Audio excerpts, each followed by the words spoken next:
نحمده ونصلي على رسوله الكريم. First of all, we'd like to welcome everyone to the program. And just before we get into it, inshallah, I just want to give a quick reminder to everyone that we start with a question: that how many people do you know on this weekend, on this Sunday, that are doing something that's going to benefit them after they pass away? Just want you to think about that. If you've got a lot of people in your circle and your friends that are doing something that's good for when they pass away, then you've got a good circle of friends.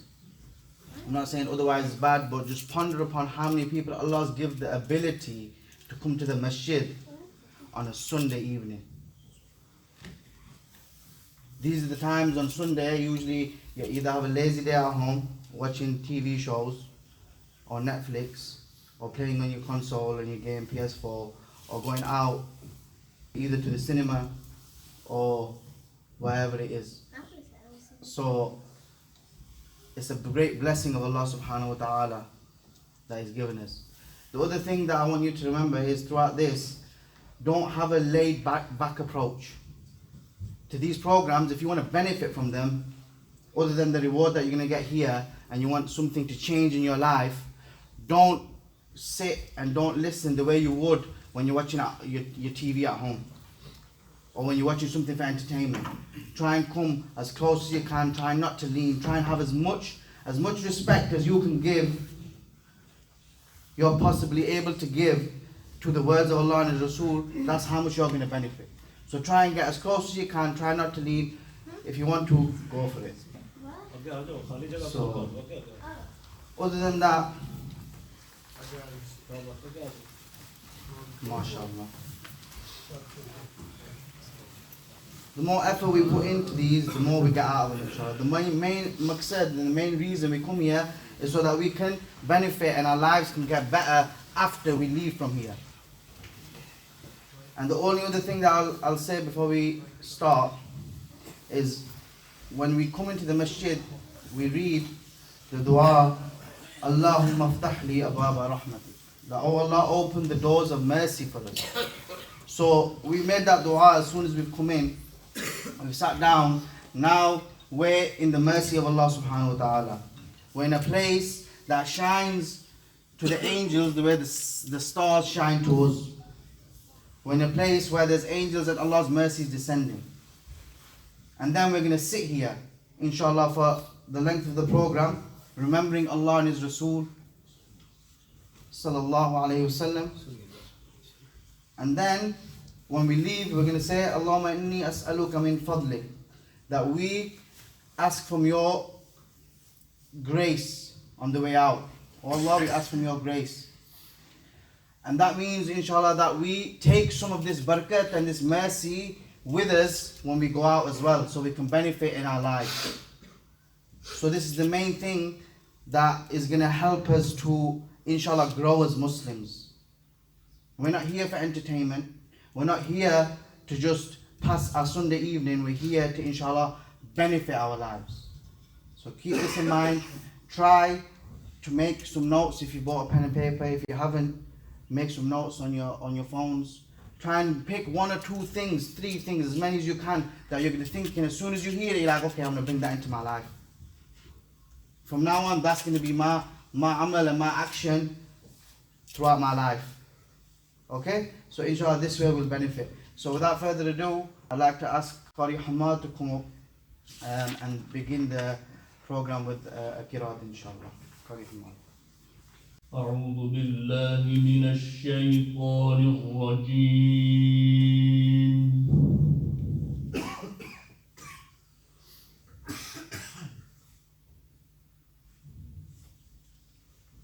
بسم الله الرحمن الرحيم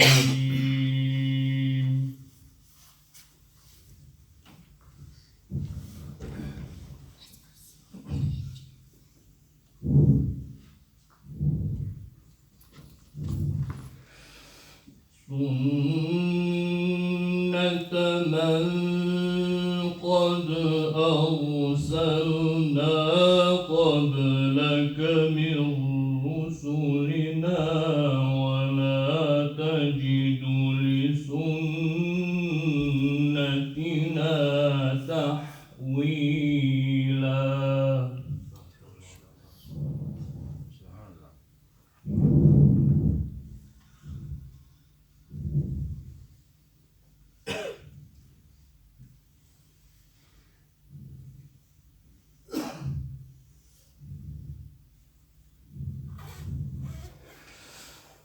أقم الصلاة لدلوك الشمس إلى غسق الليل وقرآن الفجر إن قرآن الفجر كان مشهودا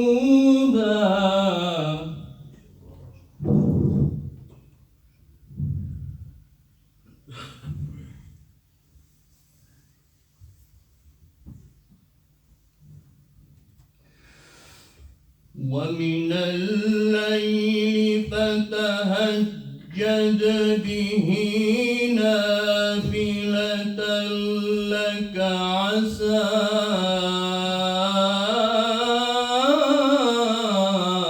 أن يبعثك ربك مقاما محمودا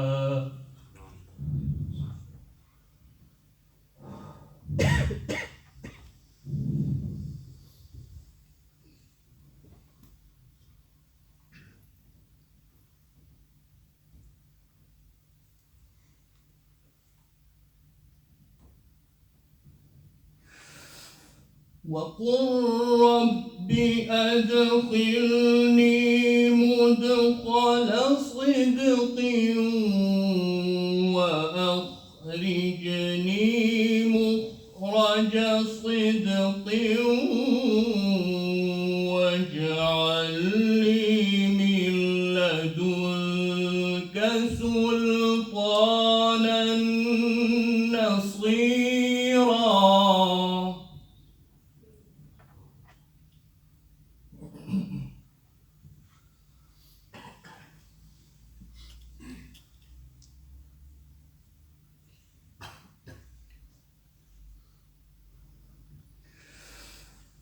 واجعل لي من لدنك سلطانا نصيرا وقل جاء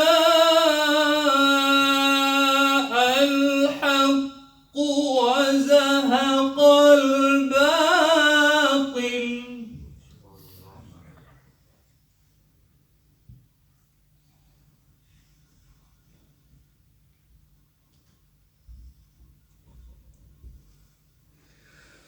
وقل جاء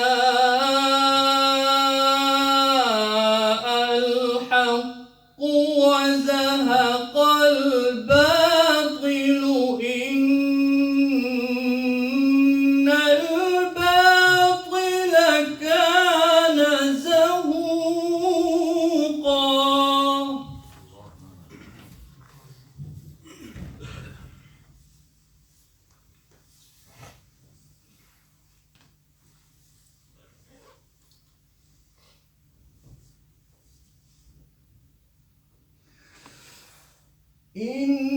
إن الباطل كان زهوقا وننزل من القرآن ما هو شفاء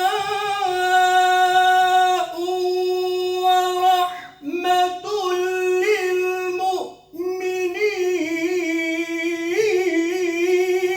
للمؤمنين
بسم الله الرحمن الرحيم لا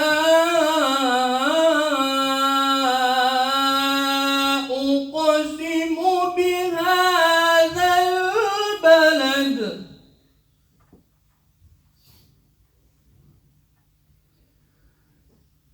وأنت حل بهذا البلد ووالد وما ولد لقد خلقنا الإنسان في كبد بسم الله الرحمن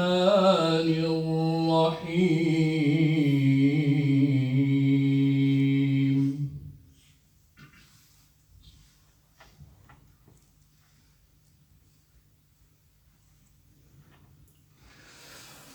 لا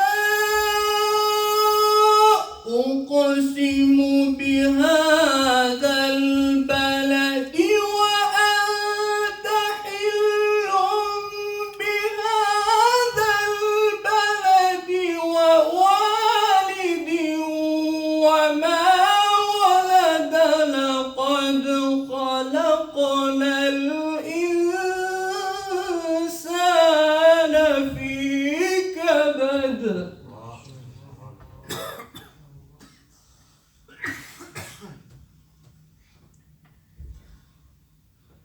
أيحسب أن لن يقدر عليه أحد يقول أهلكت مالا لبدا أيحسب أن لم يره أحد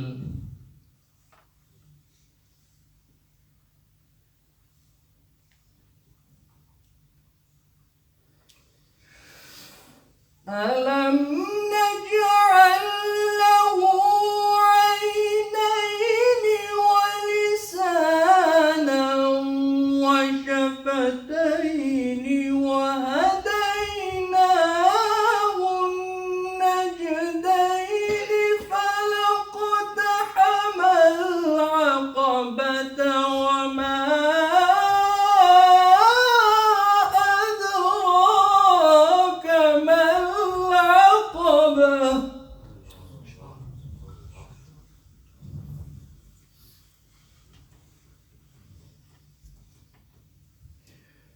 فك رقبة أو إطعام في يوم ذي مسغبة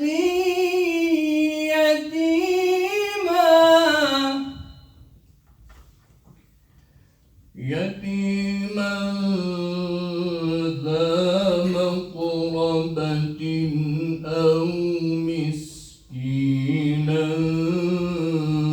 ذا متربة يتيما ذا مقربة أو مسكينا ذا متربة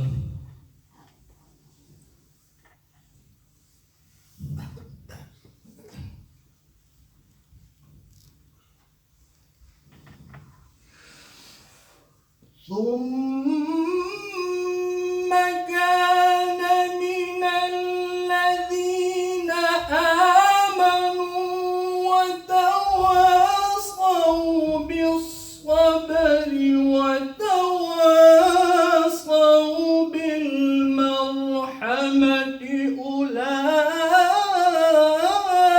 أولئك أصحاب الميمنة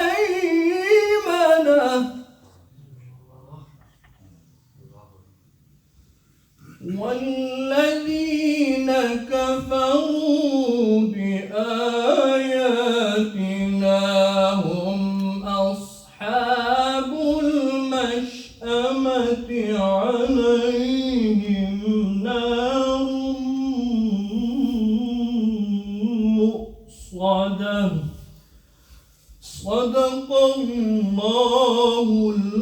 عظيم.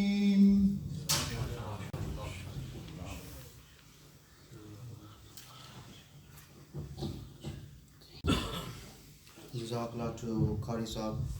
May Allah sweeten his voice and may Allah increase him. Alhamdulillah, today we've got together mainly for, and it's called a Seerah Conference. So we've got together to learn more about the Prophet Sallallahu Alaihi Wasallam. So I just want to shed a bit of light on how important the Prophet Sallallahu Alaihi Wasallam is from the Quran itself. Allah subhanahu wa ta'ala says in the Quran, Bismillahir-Rahmanir-Rahim, آمن الرسول بما أنزل إليه من ربه والمؤمنون. And the ayat continues that the Rasul sallallahu alayhi wasallam brought iman on that which was revealed to him from his Lord and the believers. So in regards to how important the Prophet sallallahu alaihi wasallam is, you have to understand that the Prophet sallallahu alaihi wasallam was the first to bring iman. When Jibreel alayhi salam came to the Prophet sallallahu alaihi wasallam and told him about Islam, it was the Prophet sallallahu alaihi wasallam who was put in a predicament. At the time, the Prophet sallallahu alaihi wasallam was extremely nervous. He didn't know what was going on. Jibreel alayhi salam says to him, Iqra, read. And he says, Ma ana biqari, I cannot read. And eventually, and we know this story, so eventually the Prophet ﷺ comes back. And I just want to set a scene here, and I want to give an example. That if a person came to you, your neighbor, someone that you know, knocked on your door, and he says to you that I've just been on my own, and an angel's come to me. An angel's come to me, and the angel has told me that I'm a prophet of God. If I give you this example, as soon as you hear that example, what would you think? As soon as you hear this person, what would you think? You would think this guy's gone crazy. There's something wrong with him. He's got too much stress in his life, and he can't handle it. And this is what they called the Prophet ﷺ Majnoon. They called him crazy at the time. So the Prophet ﷺ has got this predicament in front of him now, that he's the first one that's been told from his progeny at that time, 1400 years ago, that you're the last prophet. Now you need to first of all accept this, and now you need to go and tell everyone. How would you feel if you were the only one that believes in this at that time, and now you've got to go and tell everyone? You've got to go around Sheffield knocking on people's doors, telling them that I'm the last prophet. How would that make you feel? What kind of mountain do you have to climb? How big a mission is that? And then after that, everyone that follows you is going to be tainted with the same thing in society. If people think you're crazy and there's people following you, people are going to go to him and say, I can't believe you've come under his tricks. How have you believed what he's saying? So the whole tradition of Islam started with the Prophet sallallahu alaihi wasallam. In this ayat, Allah subhanahu wa ta'ala says, Aman al-Rasul. The first and foremost. Some scholars say that this ayat was given to the Prophet sallallahu alaihi wasallam when he was in front of Allah subhanahu wa ta'ala in Mi'raj. And Allah subhanahu wa ta'ala did not say Amanta. He did not say to the Prophet that you brought Iman. He said Aman al-Rasul. Even Allah subhanahu wa ta'ala shows his love and respect for the Prophet sallallahu alaihi wasallam. We really haven't understood who the Prophet sallallahu alaihi wasallam is. In this month, in Rabi'ul Awwal that's going and gone, at the moment people have been expressing their love for the Prophet sallallahu alaihi wasallam. We increase in it, which is a good thing. You should increase in it whenever you can. We increase in that. We think about the Prophet sallallahu alaihi wasallam. We talk about them. People celebrate in different ways and express their love for the Prophet in different ways. But I want you to ask yourself one question. How many permanent changes have you made in your life that's brought you closer to the Prophet ﷺ? If you haven't come closer to the Prophet ﷺ throughout your life, and you're not constantly getting closer to him and loving him more and more, year after year, day after day, then what's the real benefit of you expressing that love? Like, alhamdulillah, we're going to get a reward for being here, but if we go after here and we don't find ourselves getting closer to the only man that matters, really and truly, the only person that matters. And if I be quite blunt here, there's a number of reasons why we don't get close to the Prophet ﷺ. You got to remember, the Sahaba were with the Prophet ﷺ, and therefore they were able to get extremely close to him. And the root of following the Prophet ﷺ and acting upon what he says is one thing: it's muhabbat, love.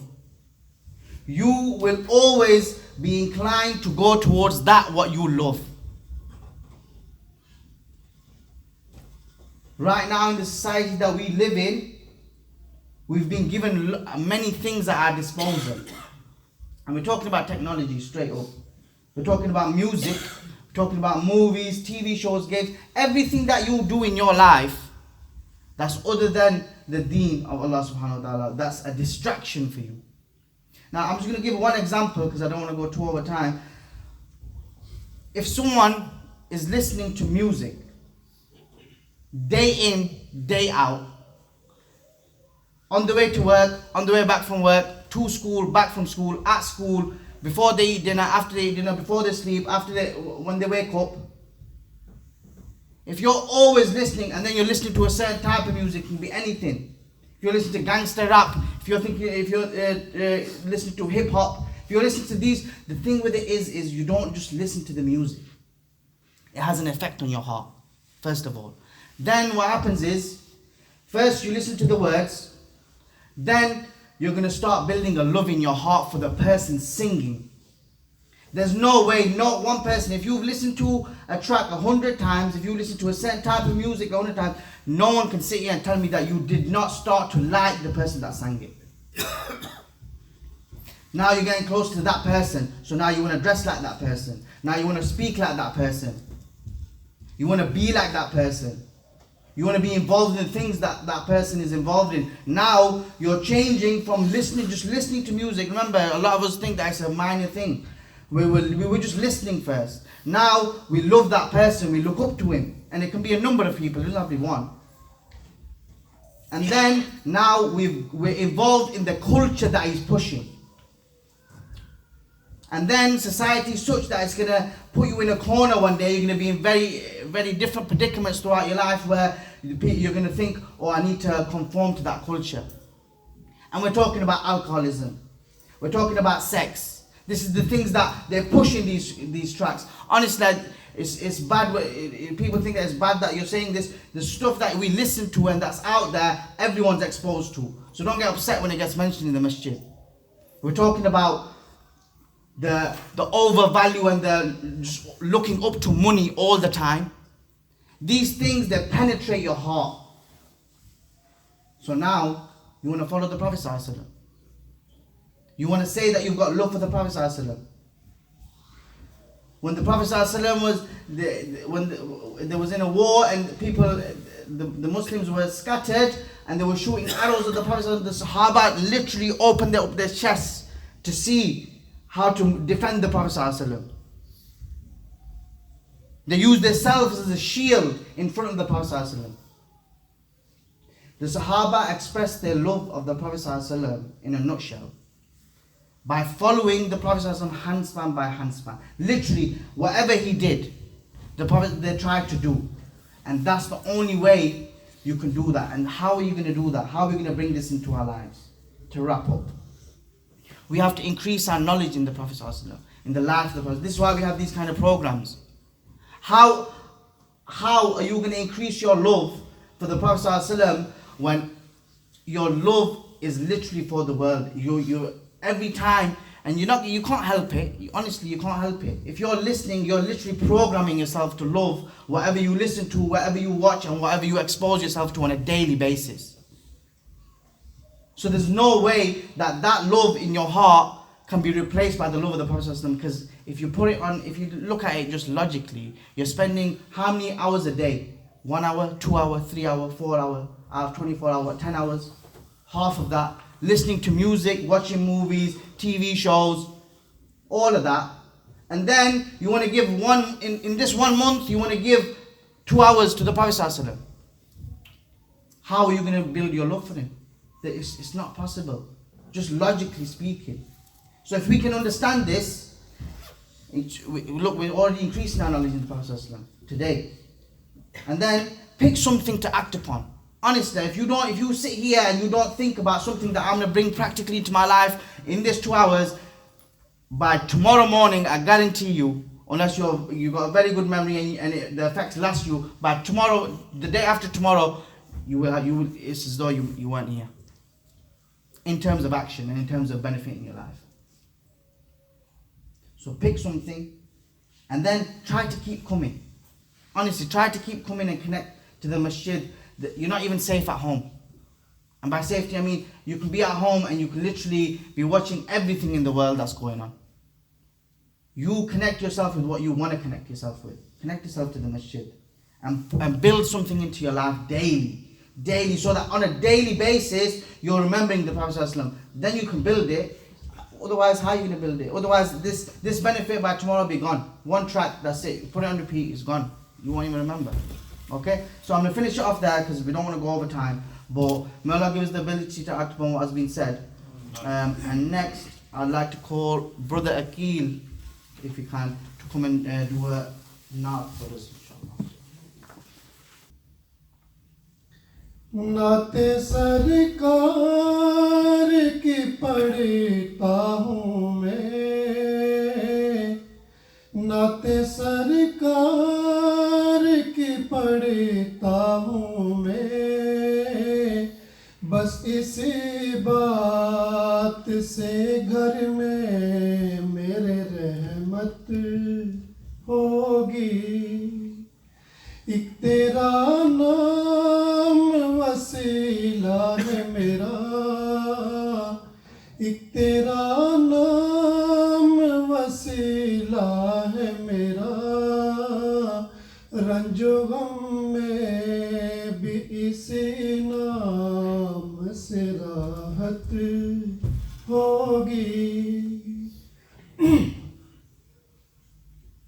और ये सुना है कि बहुत घोर अंधेरी होगी, और ये सुना है कि बहुत घोर अंधेरी होगी। कब्र का खौफ न रखना ए दिल, कब्र का खौफ न रखना ए दिल, वहाँ सरकार दो आलम की ज़ियारत होगी।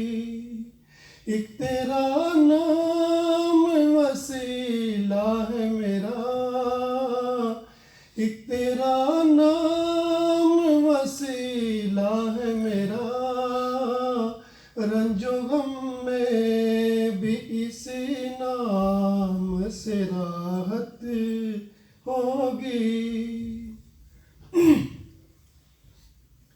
और उनको मुख्तार बनाया है मेरे मौला ने, और उनको मुख्तार बनाया है मेरे मौला ने। खुल्द में बस वही जा सकता है, खुल्द में बस वही जा सकता है, जिसको हसनैन के बाबा की इजाज़त होगी। एक तेरा नाम वसीला है मेरा, एक तेरा नाम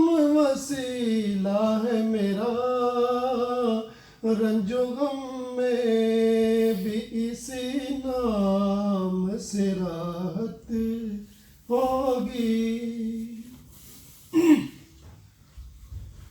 हश्र का दिन भी अजब देखने वाला होगा। हश्र का दिन भी अजब देखने वाला होगा। जुल्फ लहरा के वो जब आएंगे, जुल्फ लहरा के वो जब आएंगे, फिर कयामत में भी एक और कयामत होगी। एक तेरा नाम वसीला है मेरा, एक तेरा नाम वसीला है मेरा। रंजो गम में भी इसी नाम से राहत होगी। नात सरकार की पढ़ता हूँ मैं, बस इसी बात से घर में मेरे रहमत होगी।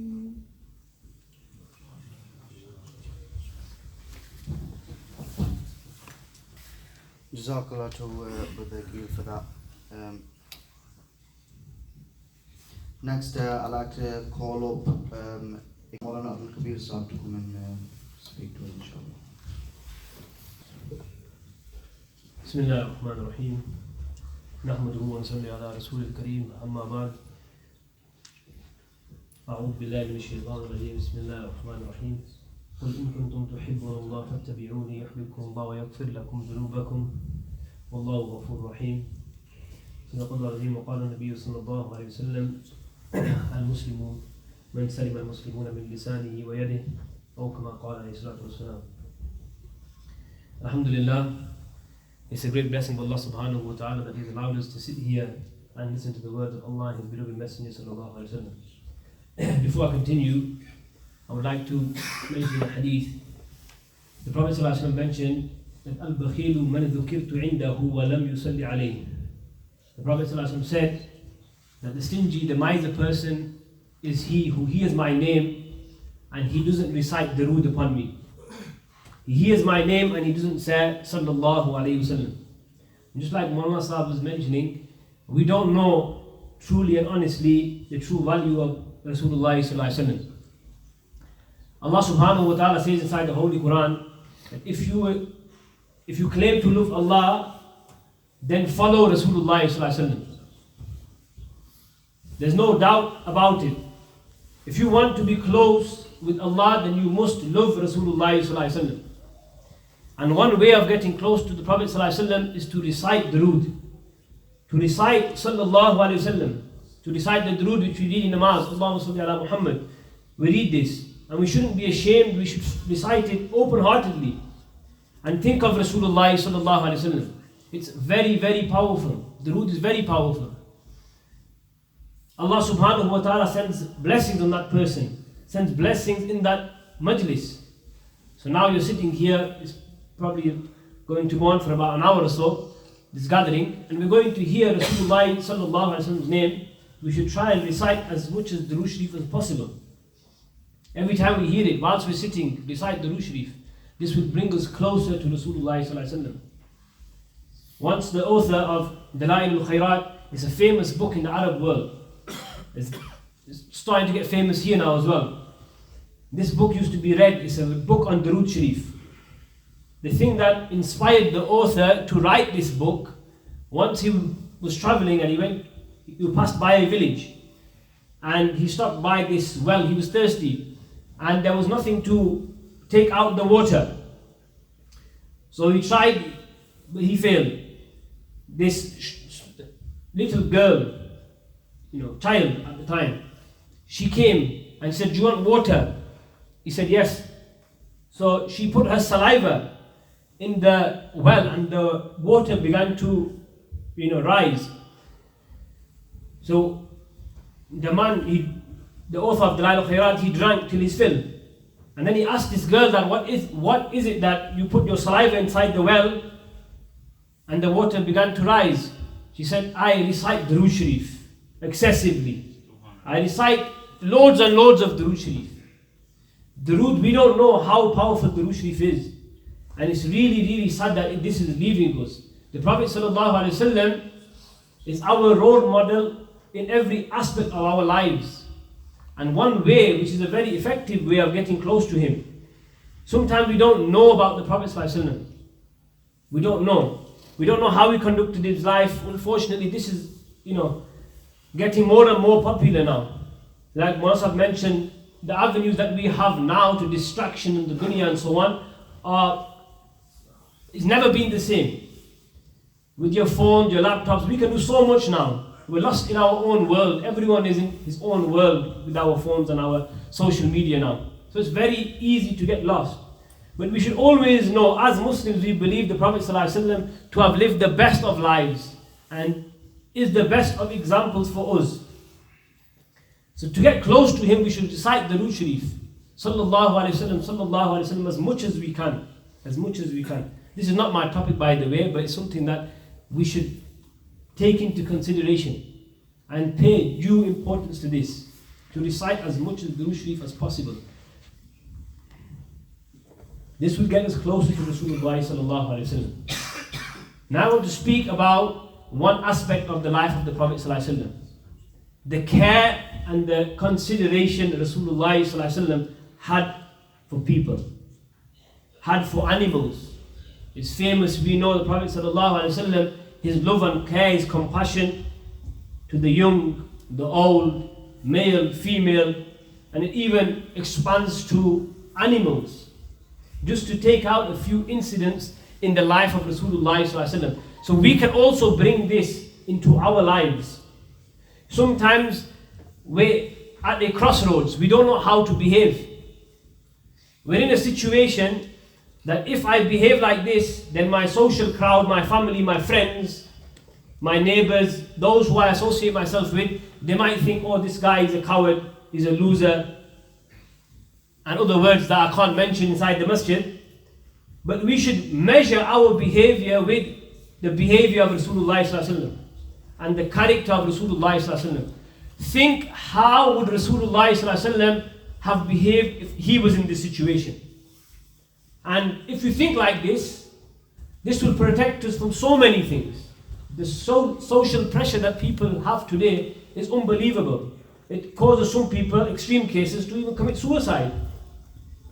That they can't get over what they've done or what they haven't done. A simple example would be that you're driving your car and you stop in the middle of the road and someone horns, typical car incident, and we don't know how to behave. Do I have to swear back at this person? Do I have to get out of my car? Do I have to cause a scene? What do I have to do? And this sometimes really gets to a person's head. Or someone said something to you on the road and so on and so forth, or you're into a situation, what do? Someone's thrown something outside your house or whatever it might be. What do I do? If I don't do anything, if I don't act in such a way, then I'm going to be considered a coward or, someone who can't defend himself. What would Rasulullah sallallahu alaihi wasallam do in that situation? This is what we should ask ourselves. The Prophet sallallahu alaihi wasallam was a mercy to mankind. The Prophet ﷺ was a mercy to all the world. Humankind, animal kind, the world. The Prophet ﷺ was a mercy to. Now once Rasulullah ﷺ, he was sat like this in the masjid with the Sahaba. Just imagine this. The Prophet ﷺ was sat, this is a Sahih hadith in Bukhari. Imam Bukhari relates this hadith. So there's no doubt about this hadith. The Prophet ﷺ was sat with the Sahaba and a man, a Bedouin. So Bedouins were known to have some, shady behavior. They would act sometimes in ways that, the average person wouldn't. So he came to the masjid. Before coming to see the Prophet ﷺ, inside the masjid, he urinated. Inside the masjid, he urinated. So you can imagine now, the Sahaba, they're going to act, they're going to be furious. We would be as well. So the Sahaba was about to rush towards this person and do what they needed to do to this person. the Prophet ﷺ stopped the Sahaba. He stopped the Sahaba, he said, wait, let him finish.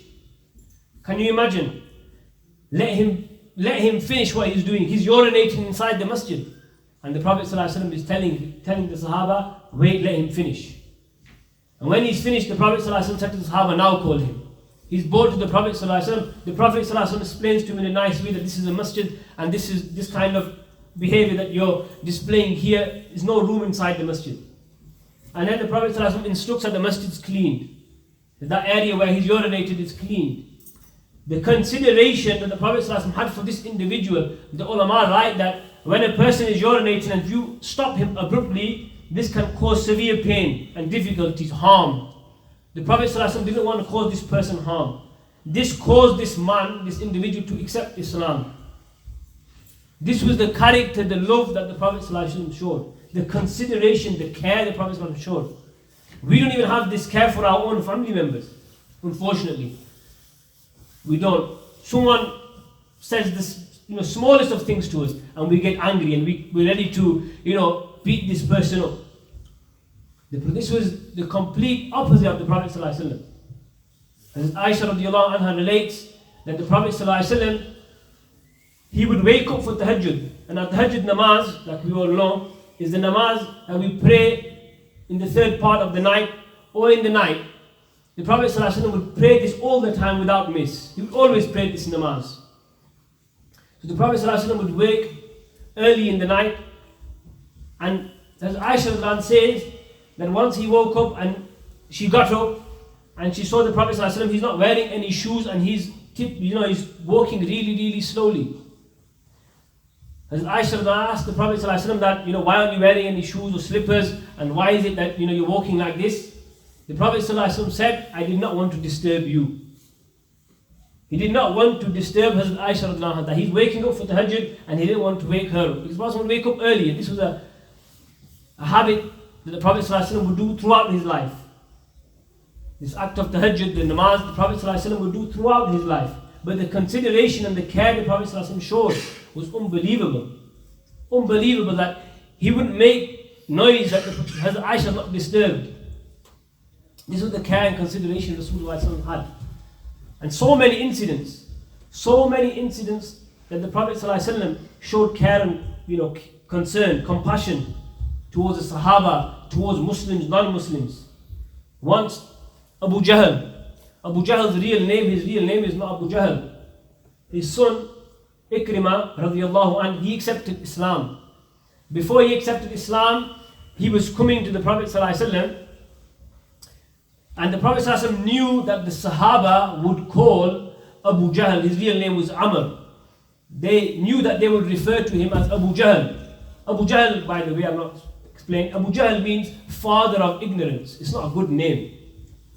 It's not a good name to have, Abu Jahl. It means father of ignorance, the one who doesn't know anything, because he was an enemy of Islam. This name of his became famous. So the Prophet ﷺ, Hazrat Ikrimah, not a Muslim at the time, he was coming towards the Prophet ﷺ. So the Prophet ﷺ had this much care. Imagine this. This is the son of, we can say, the most, the worst enemy of Islam at the time. He was an arch enemy of Islam. The crimes that he committed against the Prophet ﷺ, no one committed. And his son is coming now. The Prophet ﷺ, he knew the Sahaba would call him Abu Jahl. His son is coming. The Prophet ﷺ said to the Sahaba, if you're going to mention Abu Jahl, don't mention him. Don't call him Abu Jahl. Don't call him Abu Jahl in front of Ikrimah, because that's his son. And if someone calls his dad Abu Jahl in front of him, it's going to hurt him. Naturally, even though his dad did what he did, he's going to be affected. It's going to have an impact on him. It's going to hurt him. So the Prophet ﷺ said, don't call him Abu Jahl, call him Amr. Call him by his name, so that his son is not offended. And then Ikrimah comes, he accepts Islam. This was the love and the compassion, the care that the Prophet ﷺ had. This is that action of the Prophet ﷺ, this character of Rasulullah ﷺ that we also need to bring into our life. The care, showing care and compassion to others, showing love to others. Once the Sahaba radiallahu anhum, they went on an expedition, jihad. And they would go on jihad, and the Prophet ﷺ sometimes would go, sometimes he wouldn't go. this particular jihad, the Prophet didn't go. And what the Prophet would do again, care, love, he would go out to meet those who would come back. And when the Prophet would go out, the children, those who wanted to welcome those who had come back, because it's been maybe months or weeks, whatever it may be, the Prophet would go out and greet them. So on this particular occasion, there was a Sahabi by the name of Bashir radiallahu anhu. And this battle, or this expedition, this journey that they had gone on, he had been martyred. He was killed, he was made shaheed. So the Prophet ﷺ went out to greet the Sahaba, the Mujahideen who had come back. And all the children would go out to meet their parents, their fathers. There was one child who was the child of Bashir radiallahu anhu. The Prophet ﷺ would wait until every child has met his father, every family member has met the family member, and then the Prophet ﷺ would leave. He would go back to Medina. So in this particular case, the child of Hazrat Bashir, he was waiting, he was looking at one person coming, he was looking at the second person coming, he was waiting for his father's turn, so he can go and meet his father. And his father had been shaheed, so his father's not coming. So when he saw the Prophet ﷺ coming back after everyone had been, this child, he starts to cry because he knew now my father's not coming. You can, those who have children, this is enough to, mentally kill a person. So the Prophet ﷺ sees this, that this child is crying, he's crying, he's crying. The Prophet ﷺ would have walked off, called him back later. The Prophet ﷺ waited until this child has let out all his tears, let out all his sorrow. And then the Prophet ﷺ waited, grabbed this child, he hugged him. He knew he was Bashir Radiallahu son. Then he said to him, أَمَا تَرْضَى أَنْ أَكُونَ أَبَاكَ وَعَائِشْتَ أُمَّكَ.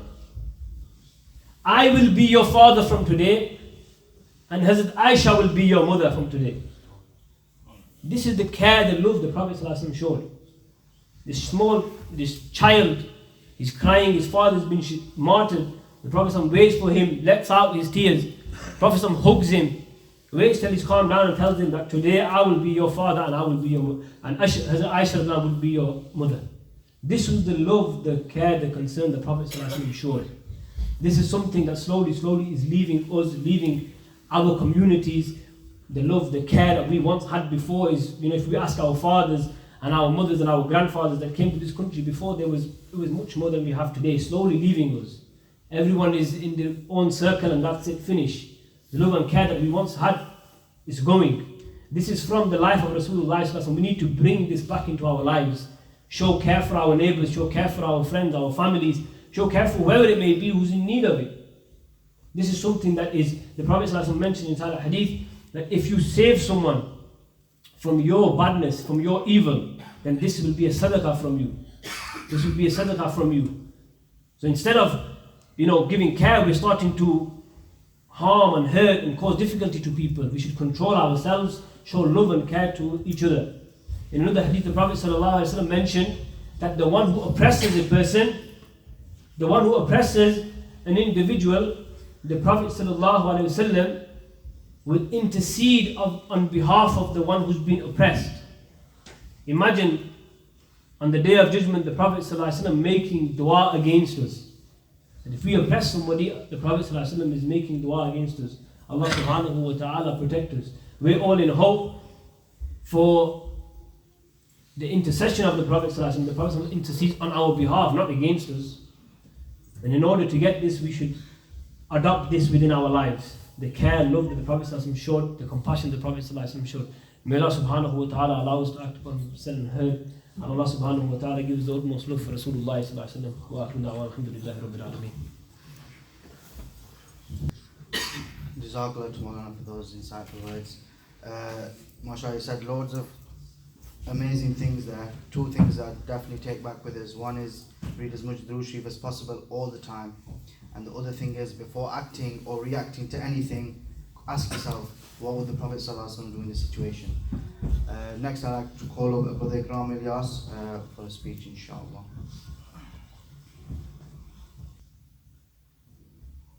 نحمده ونصلي ونسلم على رسوله الكريم وعلى آله وأصحابه أجمعين. أما بعد فأعوذ بالله من الشيطان الرجيم. بسم الله الرحمن الرحيم.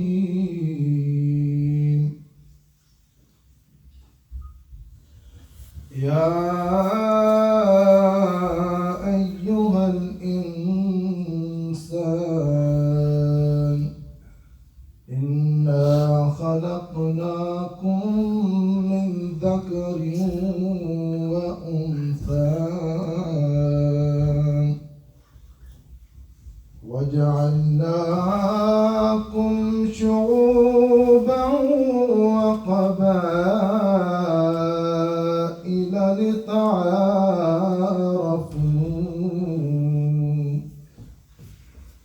إن أكرمكم عند الله أتقاكم إن الله عليم خبير.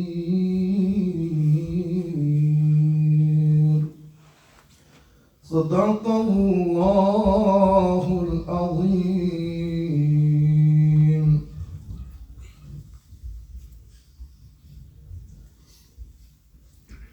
With full respect and Durood wa salam on the best of creation, Janabi Rasulullah sallallahu alayhi wa sallam. Allahumma salli ala Sayyidina wa Maulana. अगर तो सना बोल तो नहीं ना बोलना. बावाज़े बुलंद ज़ोक शोक जोश खरोश मोहब्बत अदब से दुरूशी पढ़ने. اللهم صل على سيدنا ومولانا محمد وعلى آل سيدنا ومولانا محمد وأصحاب سيدنا ومولانا محمد وبارك وسلم وصل عليه. الله الله الله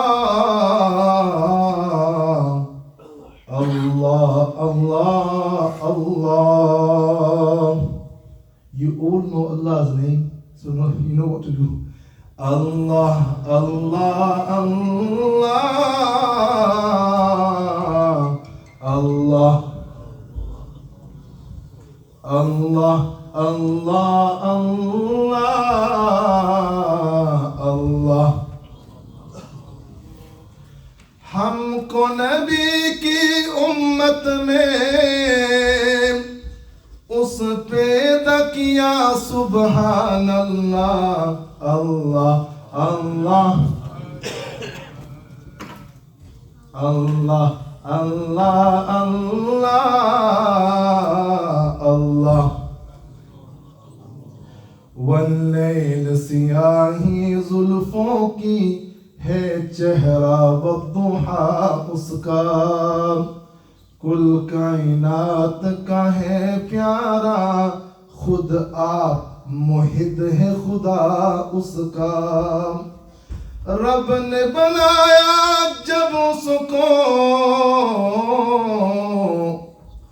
रब ने बनाया जब उसको खुद आप कहा सुबहान अल्लाह अल्लाह अल्लाह Allah.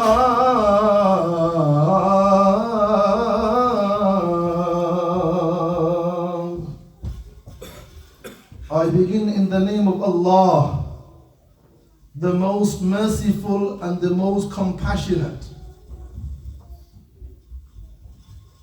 That Allah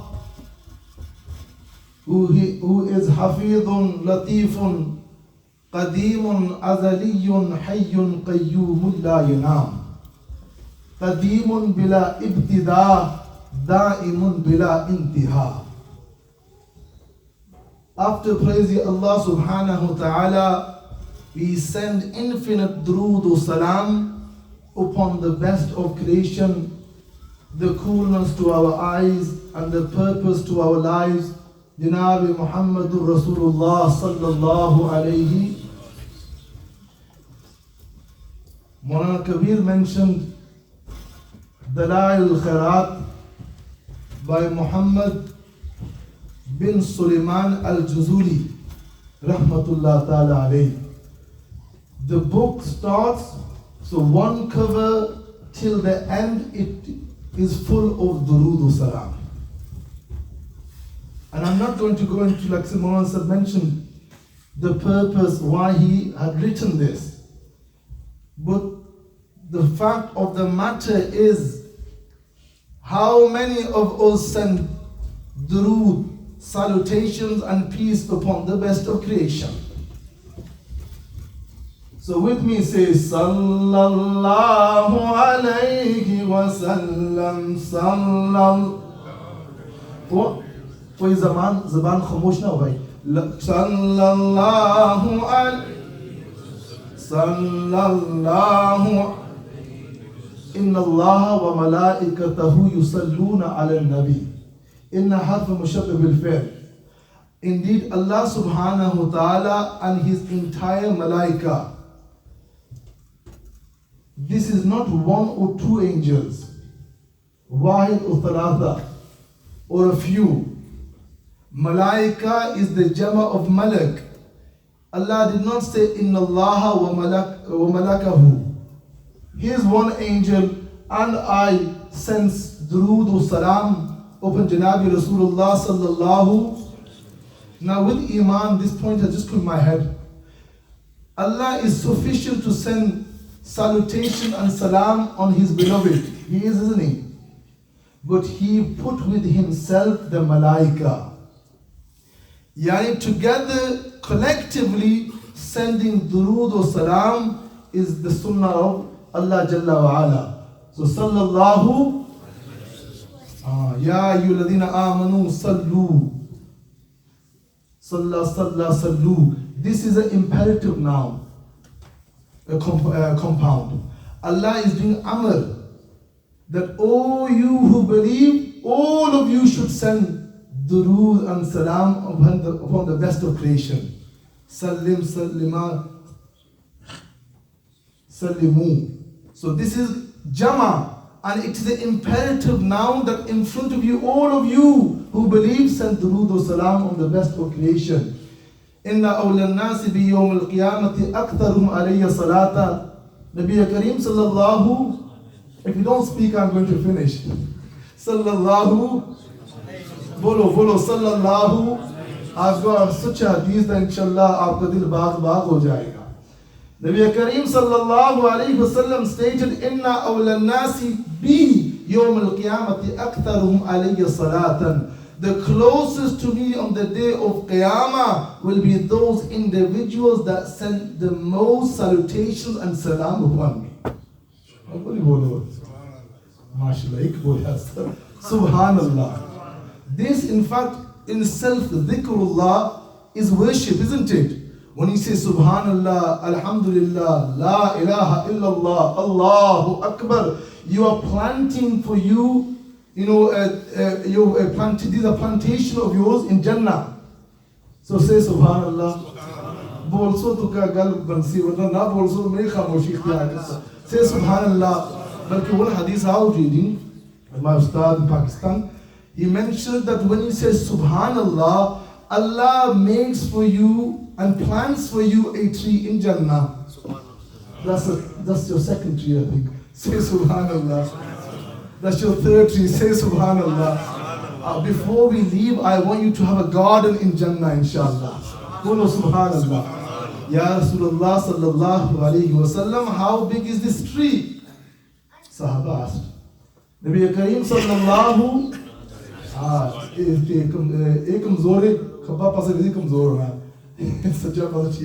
sallallahu. Nabi Kareem sallallahu alayhi wa sallam stated, if an Arabian horse was to run from the middle outwards, it will take it 500 years, but it would not leave the shade of this tree. Subhanallah. Can you envisage Can you contemplate how big this tree is? Say subhanallah. Let's get back to my topic.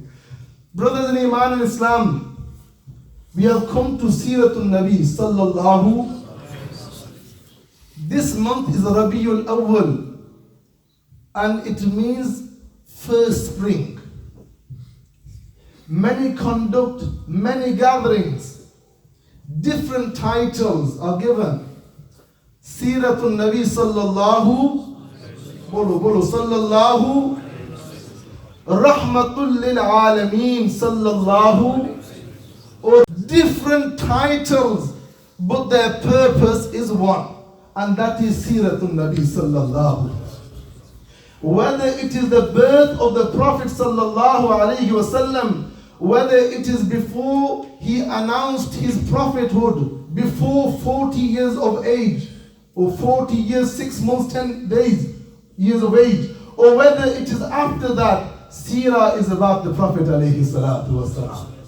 Brothers in Iman and Islam, where shall I commence? Where shall I begin?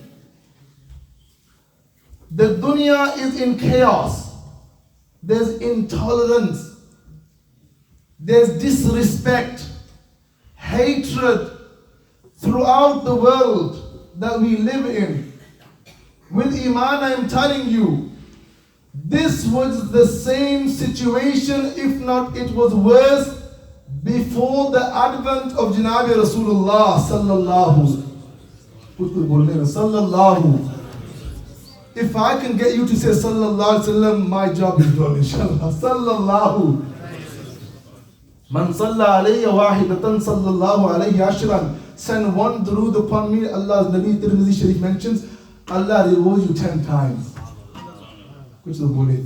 I'll give you one extra of these. When you send one durood, Allah forgives your 10 sins. I'll give you another hadith. When you say one durood, Allah elevates your maqam by 10 stages. Brothers in Iman and Islam, before the advent of Janabi Rasulullah sallallahu alayhi wasallam, there was darkness. When there was girls, they thought this was a burden for us. So what they did, they would bury them alive, thinking that this was a bad look to us. Girls were seen as bad. Little did they know that Rasulullah sallallahu alayhi wasallam gave such bishara, such glad tidings to those individuals that have daughters. Allah's Nabi says, if you have a daughter, you nurture your daughter. When she becomes mature, you get her married off. Hakadha fil Jannah. You will be like me, like these 2 fingers in Jannah. Look how great Allah's Nabi is giving the glad tidings for those that have daughters. Quran says, وَإِذَا مَوْءُودَةُ سُئِلَتْ بِأَيِّ ذَنْبٍ قُتِلَتْ. That daughter, that infant will say, Ya Allah, sawal karegi. Su'ilat bi'ayyi dhanbin qutilat. For what reason, for what sin was I killed? What question, what answer will they have? This was Jahiliyyah, the time of ignorance. But when Janabi Rasulullah sallallahu alaihi wasallam came, that ignorance disappeared. They used to fight over land. But the बात कुछ यूं भी है जो ज़मीन के ऊपर अबहास करते हैं, इख्तलाफ करते हैं, कत्ल व गारत करते हैं. Even this happens in today's day and age. An animal used to go on a piece of land, they used to kill each other. This is how ignorant they were. But the advent of Janabi Rasulullah sallallahu alaihi wasallam was that darkness disappeared and the nur of hidayah went everywhere. Brothers in Iman and Islam, then we come in this day and age, or a few decades back, killing over different reasoning. 1914 was the World War I ended. 1945, World War II ended. The United Nations decided we need to do something now. Enough is enough. We need to do something now. So they got together the Universal Declaration of Human Rights. which came to form in 1948. A book talking about the ideology to let peace prevail in the dunya. The ideology to give security to everyone. If there's any dispute between nations, to help them resolve that dispute. And like a form of mitigation. Al-Ghaz. Many things came to form. Little did they know that this ideology of peace is from Islam. 14,500 years ago, Allah's Nabi alayhi salatu wasalam reminded you and I that we are Muslims. Say Subhanallah. Alhamdulillah. Muslim is that individual. Ya ayyuhalladhina amanu dkhulu fi silmi kaffa wa la tattabi'u khutuwat ash-shaytan innahu lakum aduwwun mubin. Allah's Quran says in Surah Baqarah, those who believe, udkhulu fi silmi kaffa, enter into Islam, i.e. peace wholeheartedly. وَلَا تَتَّبِعُوا خُطُوَاتِ الشَّيْطَانِ, do not follow the ways of shaitan. إِنَّهُ لَكُمْ عَدُوٌّ مُبِينٌ, he's your open enemy. Ya Allah, what does Islam mean? أَسْلَمَ يُسْلِمُ إِسْلَامًا فَهُوَ مُسْلِمٌ وَأُسْلِمَ يُسْلَمُ الْإِسْلَامُ فَمُسْلِمٌ. Islam means those that surrender in the oneness of Allah and in the peace of Allah. Brothers in Iman in Islam, so human rights was something not introduced by the West. The United Nations, there was 51 countries initially. Then they signed the Universal Charter. 193 countries signed it. In total, there's 195 countries. 2 did not sign it. Al-Ghaz. With this ideology, we will make peace prevail. But then they went one step further. The European Convention on Human Rights. Then the United Kingdom got a legislation called the Human Rights Act 1998. Long story short, Allah's Nabi alayhi salatu wasalam reminded us, and he says that human rights was something that Allah's Quran reminded us. How? What I recited in my khutbah. Ya ayyuhan nas, O mankind, إِنَّا خَلَقْنَاكُم مِّن ذَكَرٍ وَأُنثَىٰ. When Allah's Quran is recited, subhanallah. You're getting the reward because you're praising Allah. You're getting the tree, by the way. I'm not getting the tree. Allahu Akbar. إِنَّا خَلَقْنَاكُم مِّن ذَكَرٍ وَأُنثَىٰ. Allah Ta'ala says, indeed, we have created you from man and woman. وَجَعَلْنَاكُمْ شُعُوبًا وَقَبَائِلَ لِتَعَارَفُوا. Allah then says, then I made you into nations and tribes so that you can recognize one another. Then Allah says, إِنَّ أَكْرَمَكُمْ عِنْدَ اللَّهِ أَتْقَاكُمْ. إِنَّ أَكْرَمَكُمْ, the best amongst you are those that excel in taqwa, in piety. Inna Allah alimun khabir. Indeed, Allah subhanahu wa ta'ala is all knowing and aware. The ideology today, you boast, I'm a Chaudhry. You boast, I'm a Rai, or I'm a Raja, or Mughal, or Allah knows what. Allah goes, this wasn't the purpose of me creating you. These are your occupation. You've gone this way, you've gone that way. But the purpose was that you could recognize one another. None of you can excel. Allah's Nabi said, إِنَّكَ لَسْتَ بِخَيْرٍ مِّنْ أَحْمَرَ وَلَا أَسْوَدَ إِلَّا أَن تَفْضُلَهُ بِالتَّقْوَى. No one is better than another. بِخَيْرٍ مِّنْ أَحْمَرَ وَلَا أَسْوَدَ. If you are light-skinned or dark-skinned, you will only excel if you excel in taqwa. Hajjatul Wada, Nabi alayhi salatu wasalam says, last sermon, he goes, Ya ayyuhan nas, O mankind, listen. Over 100,000 people there was. Allah's Nabi says, Inna Rabbakum wahid. Indeed, your Lord is one. Inna Abakum wahid. Your father is one also. Ala la fadla li Arabiyyin ala a'jami. There is no superiority, no greatness over Arab over a non-Arab.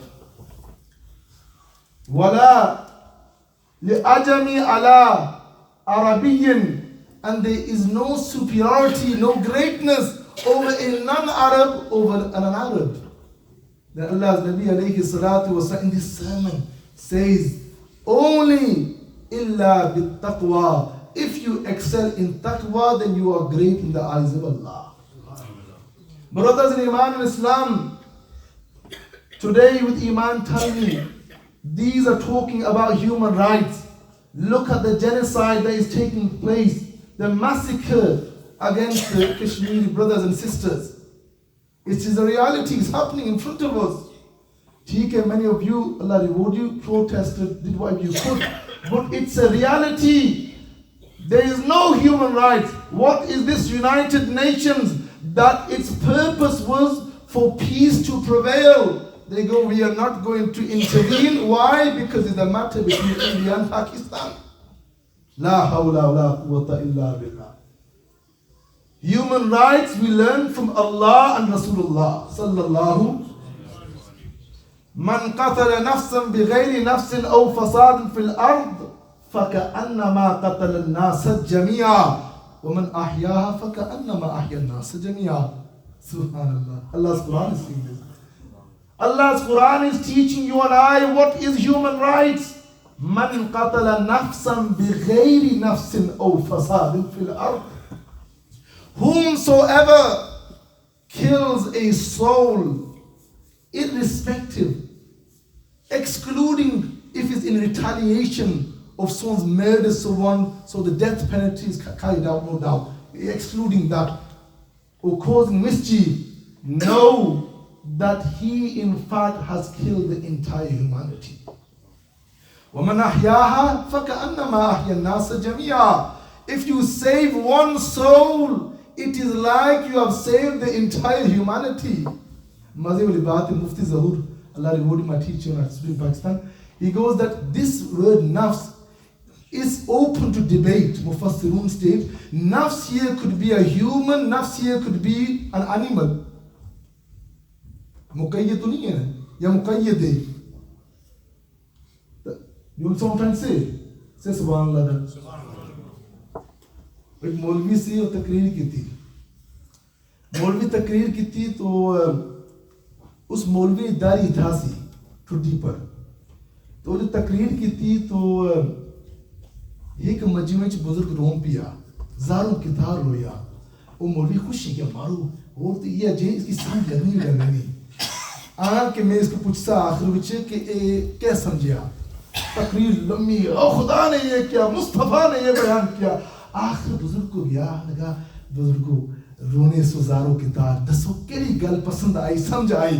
अने मौलाना साहब ना दसो Mickey, ना पूछो Mickey, मरा बकरा तुसने अर्दारी सी गवी गया, चला गया सी. जब सब तकरीर दारी नहीं सी तो मिकी बकरे याद आई कि सी सब तकरीर मकाम में मुझांगा. But Khuda, brothers in Iman and Islam, understand the seriousness of this issue. This violation in human rights. The human rights of our brothers and sisters in Kashmir are infringed. But we are silent. Even an animal, if an animal is killed, Allah's Nabi Sallallahu Kabir is gone. Mentioned in Sahih Bukhari, Muslim Muttafaqun alayhi hadith mentions, from Bani Israel there was a prostitute, a bad woman. She saw a dog, thirsty, about to die. She gave water to it, Allah forgave her. Through an animal, Allah can forgive. Is this not human rights and animal rights? Is this not human rights and animal rights? Nabi Kareem was passing by. Hazrat Ibn Umar radiallahu ta'ala says, the Prophet ﷺ saw that a woman was killed and a child was killed in a war. He says, فَنَهَا رَسُولُ اللَّهِ صَلَّى اللَّهُ عَلَيْهِ وَسَلَّمْ عَنْ قَتْلِ النِّسَاءِ وَالصِّبْيَانِ أو كما قال عليه الصلاة والسلام. He goes and negate, oh my Sahaba, listen to me. No one is allowed to kill a woman and he is not allowed to kill a child.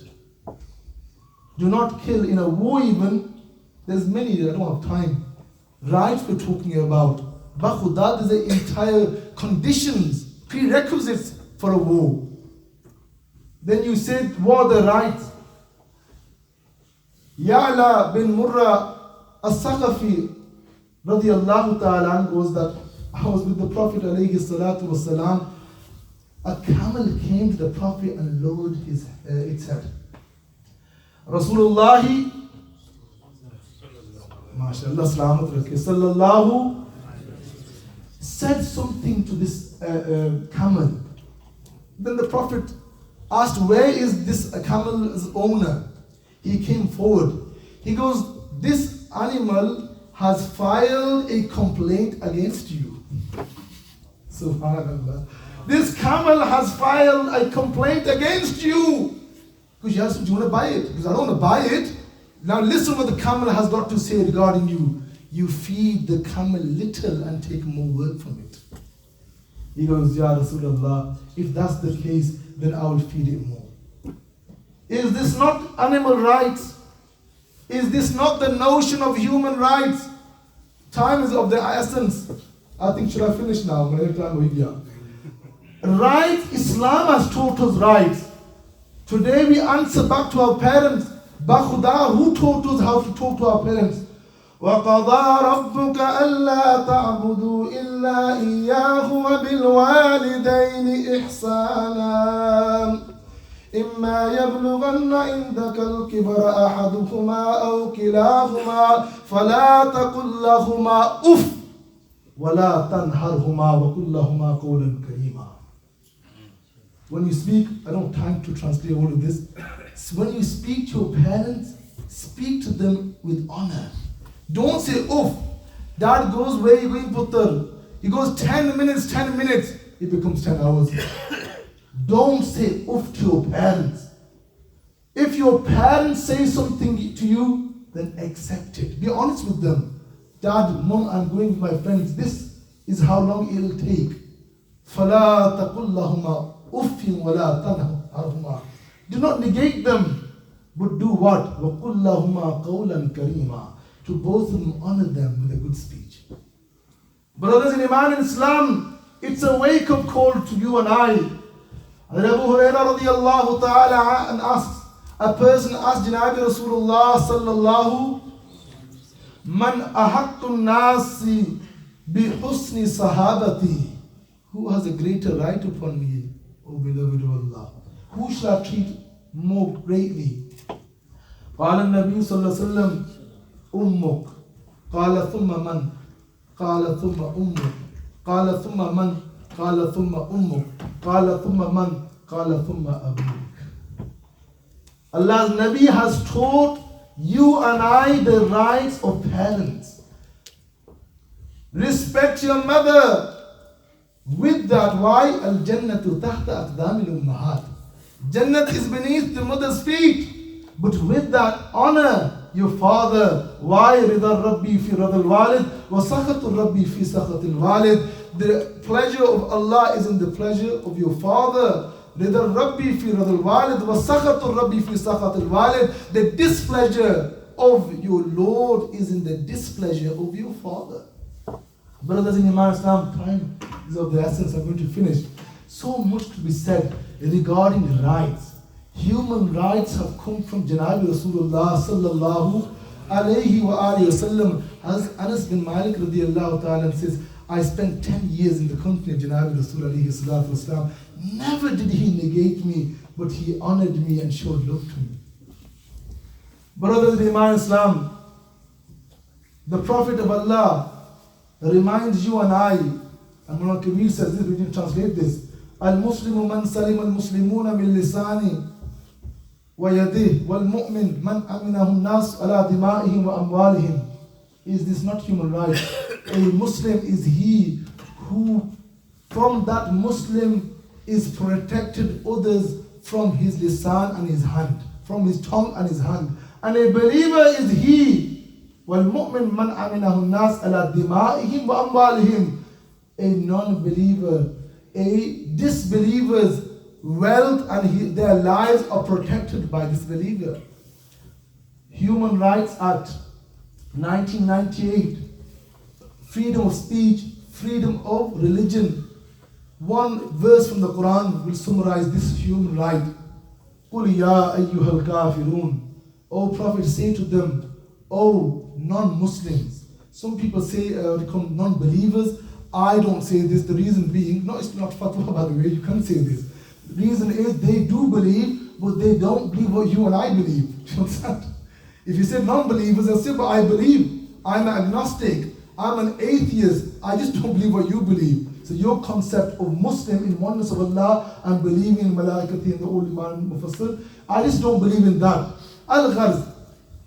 At the end, Allah Ta'ala says, Lakum deenukum waliyadeen. For you is your deen, waliyadeen, and I have my religion. So you can live together having different religions, different ideologies. This is the right of belief, a right of adopting a religion. Islam doesn't prohibit, but Islam says community cohesion. Respect one another. I will finish with Hazrat Ibn Abbas' hadith.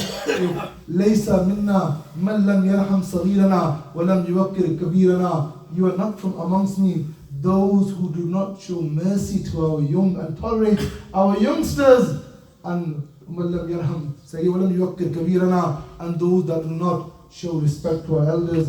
Allah Ta'ala gives tawfiq to understand the life of Janab Rasul alayhi salatu. Jazakallah to the Imam for that insightful motivational speech. There's one saw from Industry Road. نحمده ونصلي على رسوله الكريم أما بعد فأعوذ بالله من الشيطان الرجيم بسم الله الرحمن الرحيم قل إن كان آباؤكم وأبناؤكم وأزواجكم وعشيرتكم وأموال اقترفتموها وتجارة تخشون كسادها ومساكن ترضونها أحب إليكم من الله ورسوله وجهاد في سبيله فتربصوا حتى يأتي الله بأمره والله لا يهدي القوم الفاسقين. Respected brothers, honorable guests and ulama, much has been said in a very profound manner. Inshallah, I'd like to conclude, and to be honest with you, nobody can do justice to Rasulullah sallallahu alaihi wasallam. As Allah Ta'ala created us, we all believe Allah created us. And when you get somebody who manufactures something or designs something, you know that he truly knows the weaknesses and the strengths of that thing. Similarly, Allah subhanahu wa ta'ala created us. He knows exactly how strong we are and how weak we are. And He knows what's right for us and what's wrong for us. Like a manufactured car, the manufacturer knows that this car can take diesel or petrol. And if you put petrol in a diesel car, what happens? It doesn't function. And vice versa. So Allah subhanahu wa ta'ala, after creating us upon this natural disposition, He sent, like every manufacturer sends an engineer, and a manual, isn't it? A book, how this is going to function.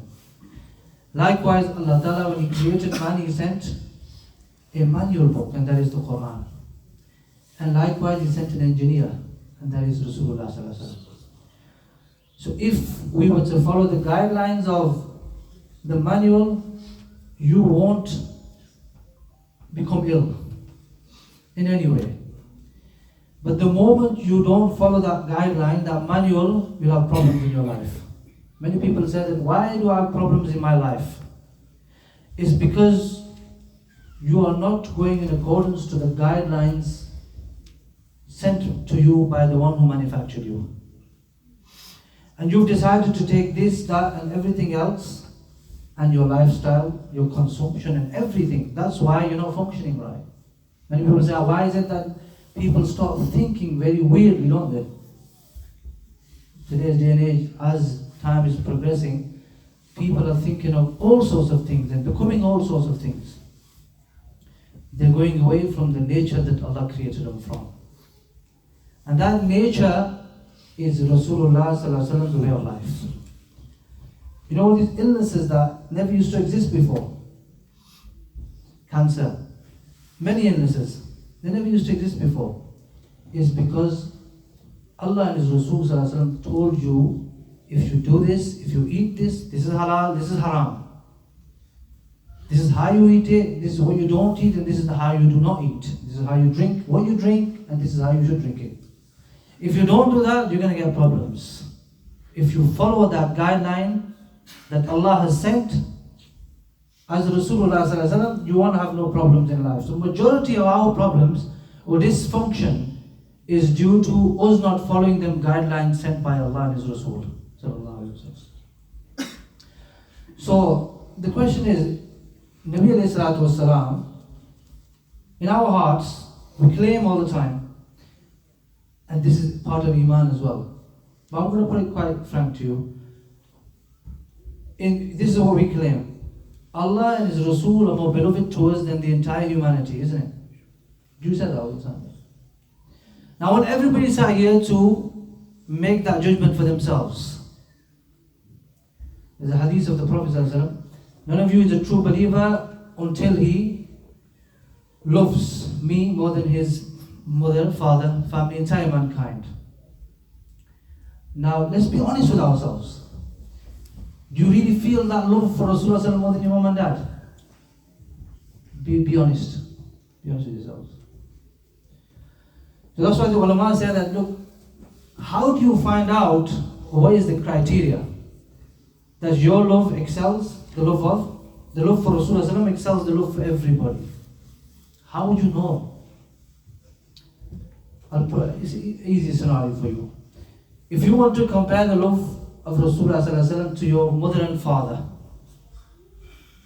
then what you do is, when your mother and father tell you to do something which is against Allah and His Rasul,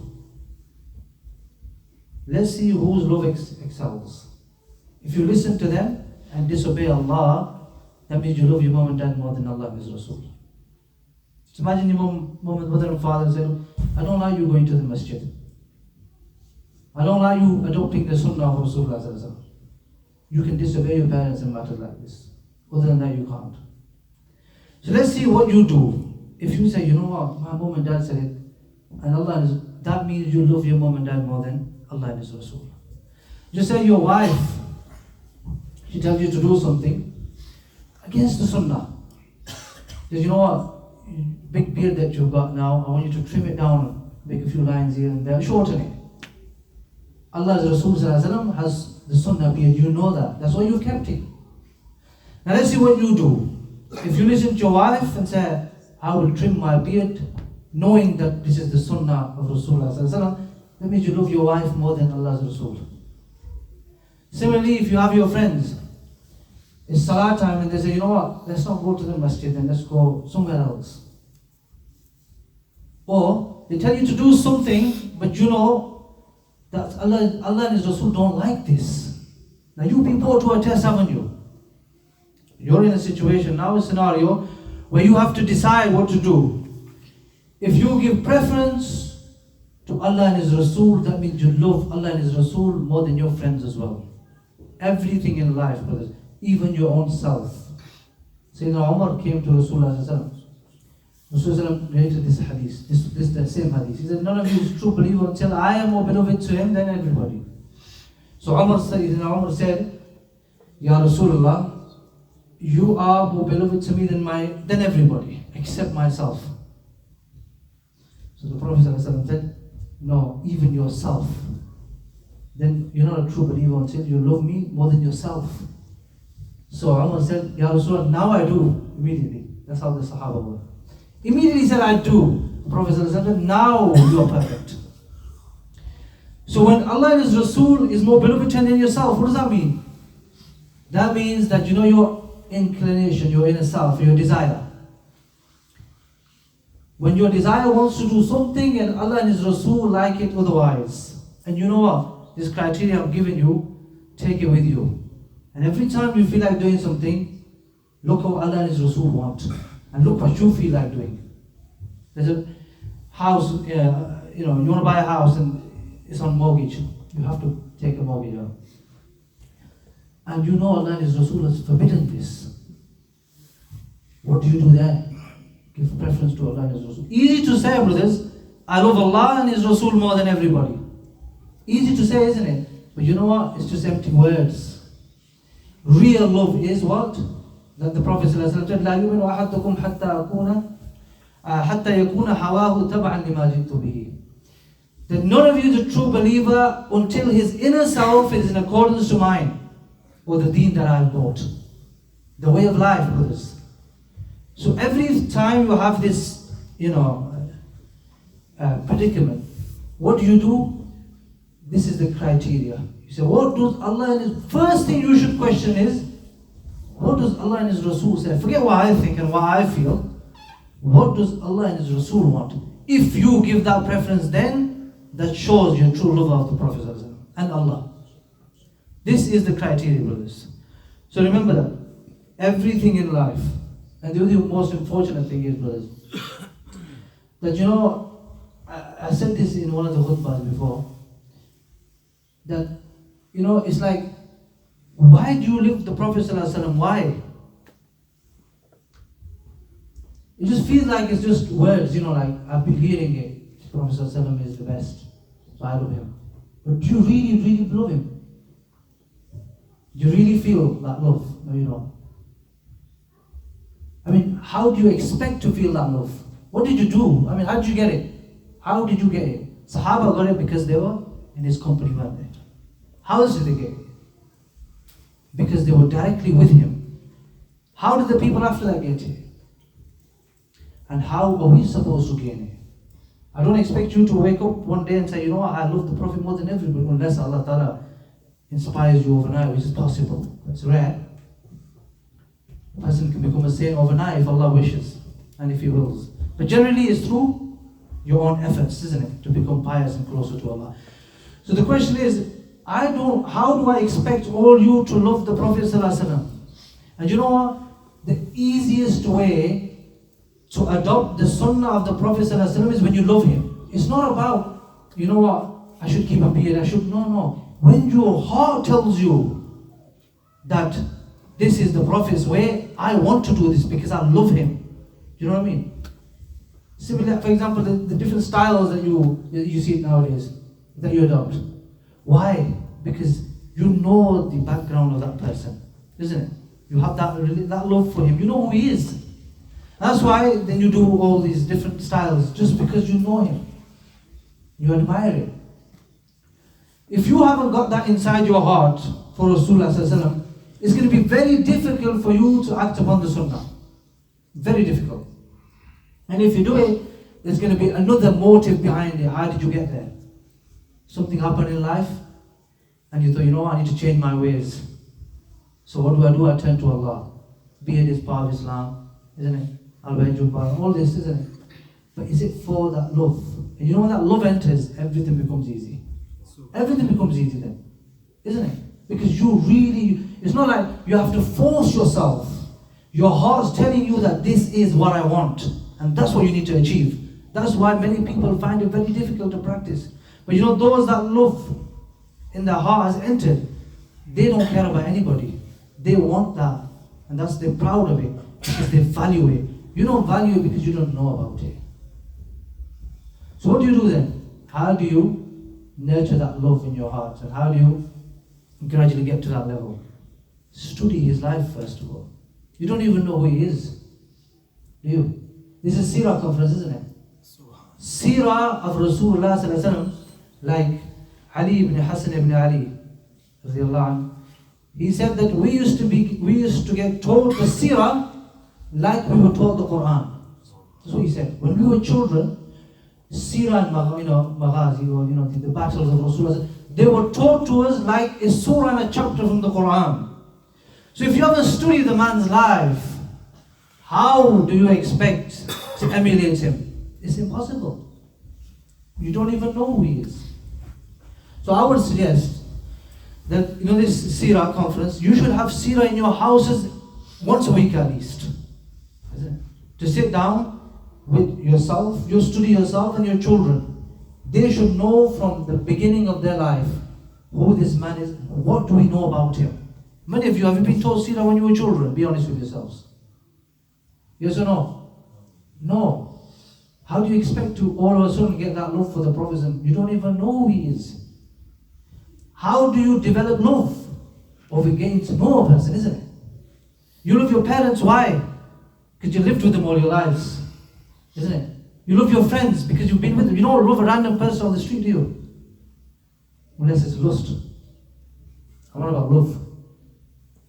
So what I'm saying is, you should, and everybody should, before we go from this congregation today, is everybody going to do this first of all, inshallah.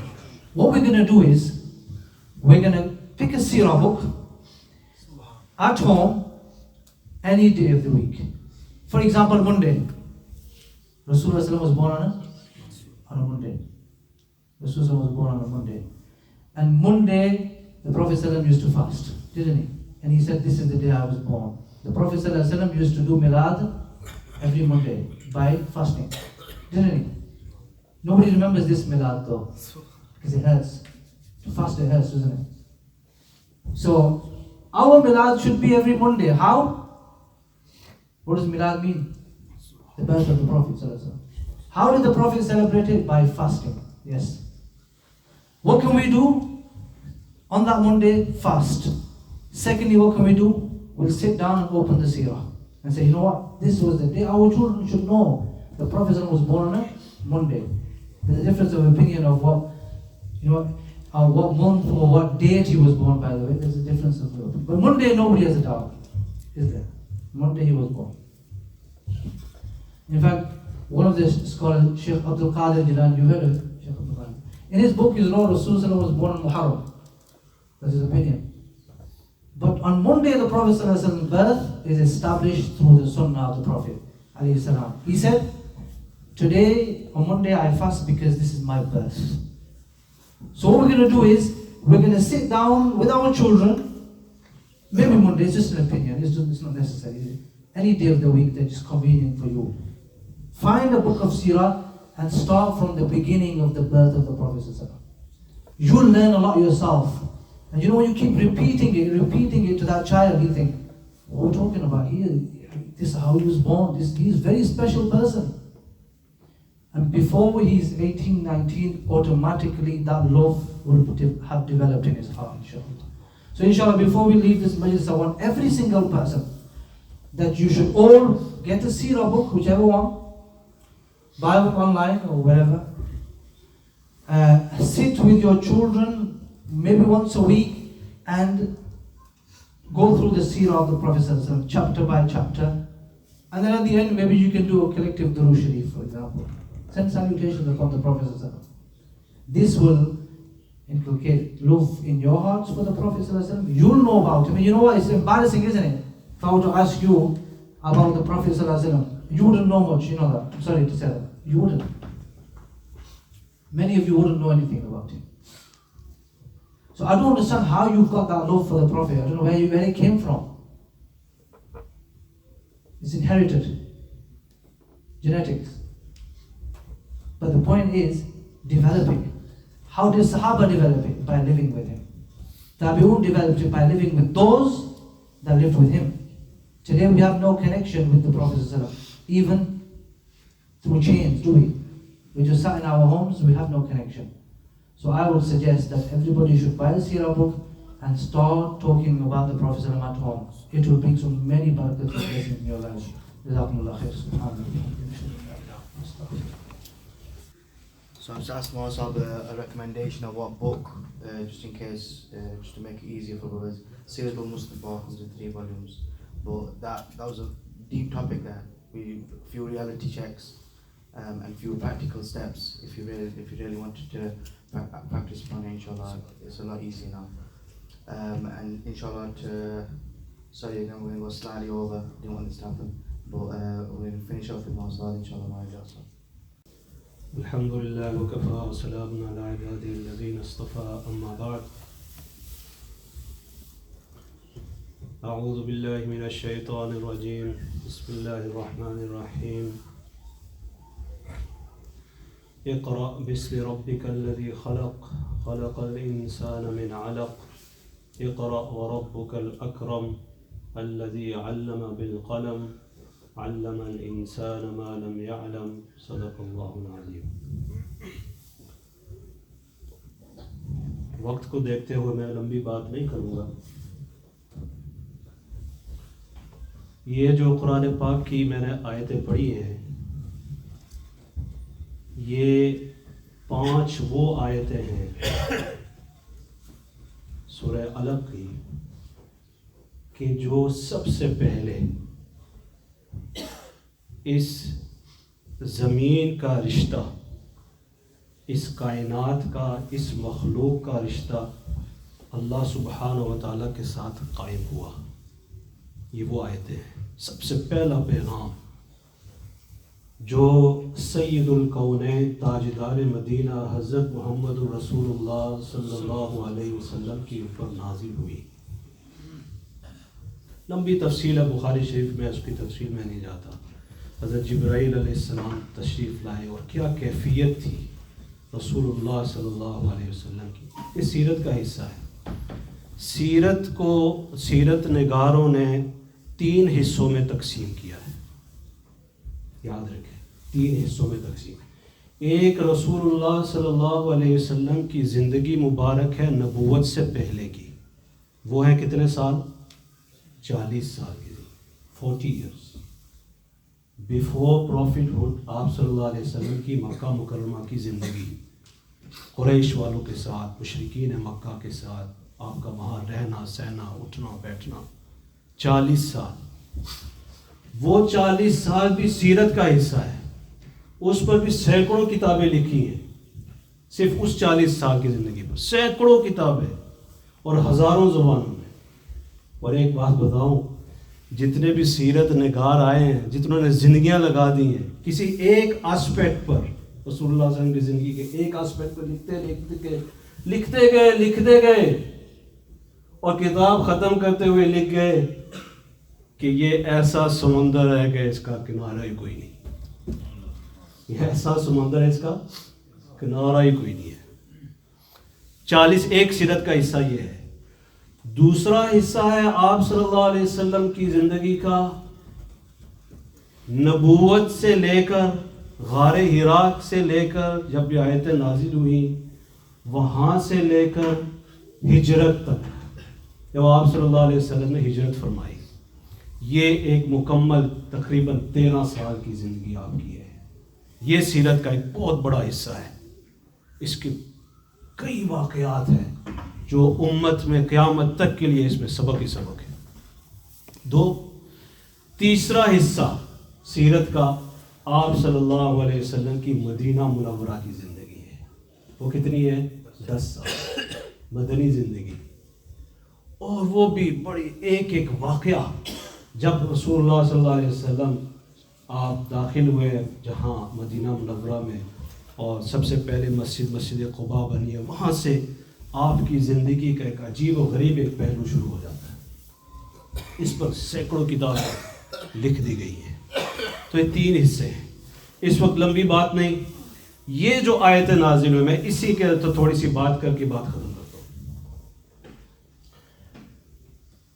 جب کوئی کسی سے کوئی اہم بات کرتا ہے نا تو شروع کی بات اور اخیر کی بات بڑی اہم ہوتی ہے. تو شروع کی بات ہے. سب سے پہلے جو آیتیں نازل ہوئی، میسج کیا ہے؟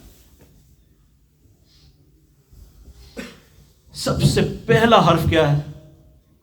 اقرا. ریڈ. پڑھو. پڑھنا کس کی طرف اشارہ ہے؟ ایجوکیشن کی طرف.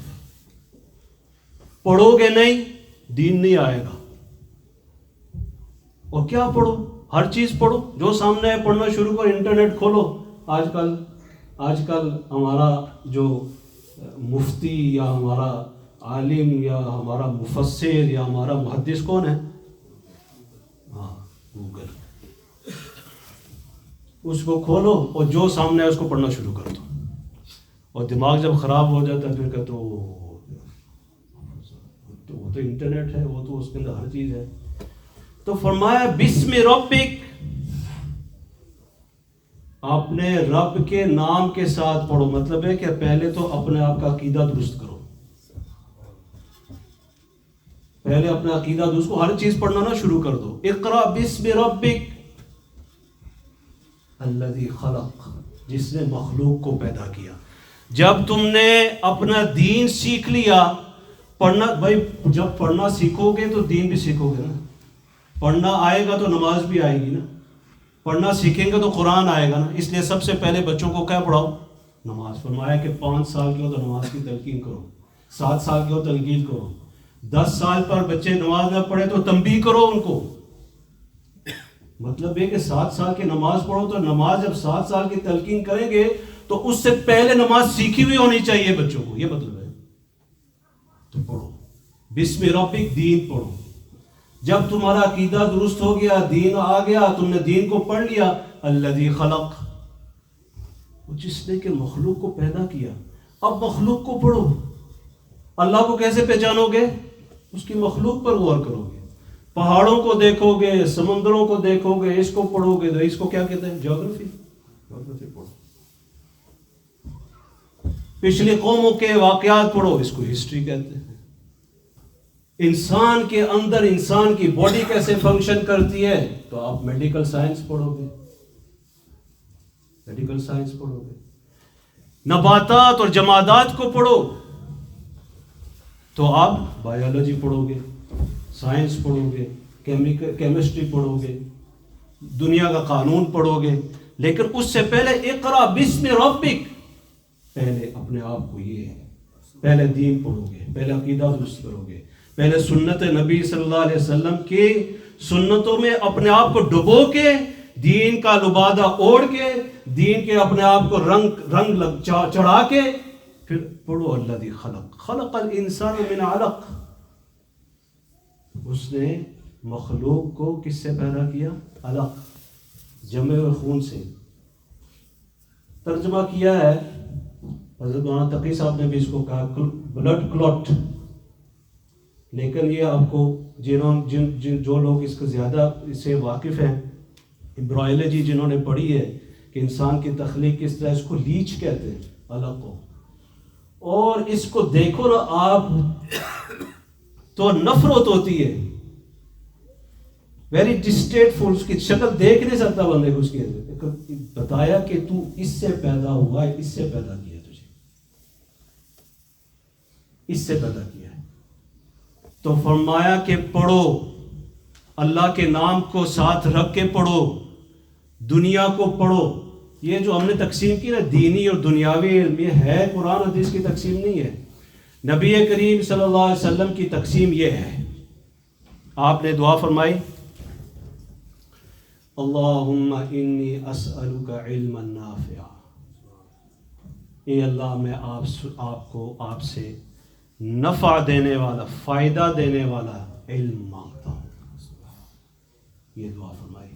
اور ایک دوسری جگہ آپ نے یہ دعا فرمائی اللہم انی اعوذ بک من علم لا ینفع, اے اللہ میں آپ کی پناہ چاہتا ہوں ایسے علم سے جو نفع نہ دے. یہ 2 تقسیمیں ہیں, اس کے علاوہ کوئی تقسیم نہیں ہے. وہ علم جو آپ کو نفع پہنچائے وہ مقصود ہے, اور جو علم آپ کو نقصان پہنچائے, آپ کی حقیقت ختم کر دے, وہ دن سوچ بدلا دے, رسپیکٹ ختم کر دے, مسجد میں آنا جانا چھوٹ جائے, نمازیں ختم ہو جائیں زندگی سے, اعمال نکل جائیں, بڑے اور چھوٹے کی تمیز نہ رہے, تو وہ ہے علم لا ینفع.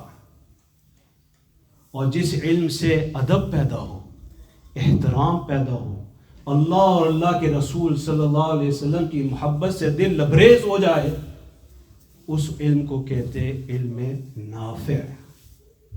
تو 2 علم ہیں, 2 کی دینی دنیاوی تقسیم نہیں ہے, علم نافع اور علم غیر نافع.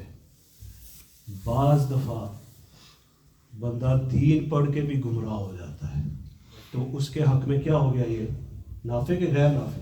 غیر نافع ہو گیا.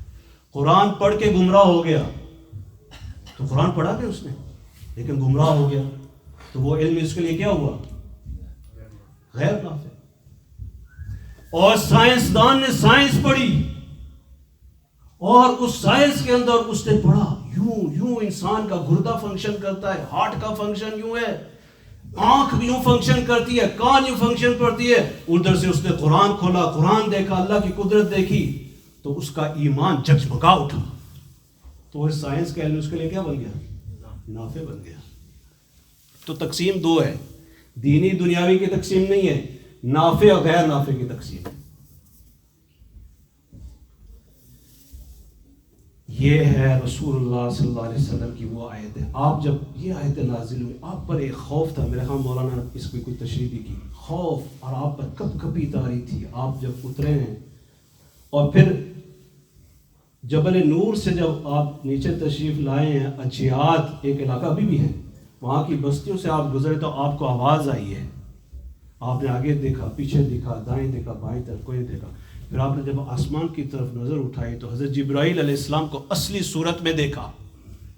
پورا افق جتنا تھا اس پر سب حضرت جبرائیل علیہ السلام اپنے 600 پروں سمیت نظر آئے.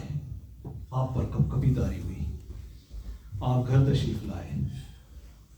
آپ پر اتنی ہمت نہیں تھی کہ آپ اپنے اوپر کمبل لپیٹ لیتے تو آپ کی زوجہ محترمہ امی جان حضرت خدیجہ الکبریٰ رضی اللہ تعالی عنہ نے کمبل اڑایا.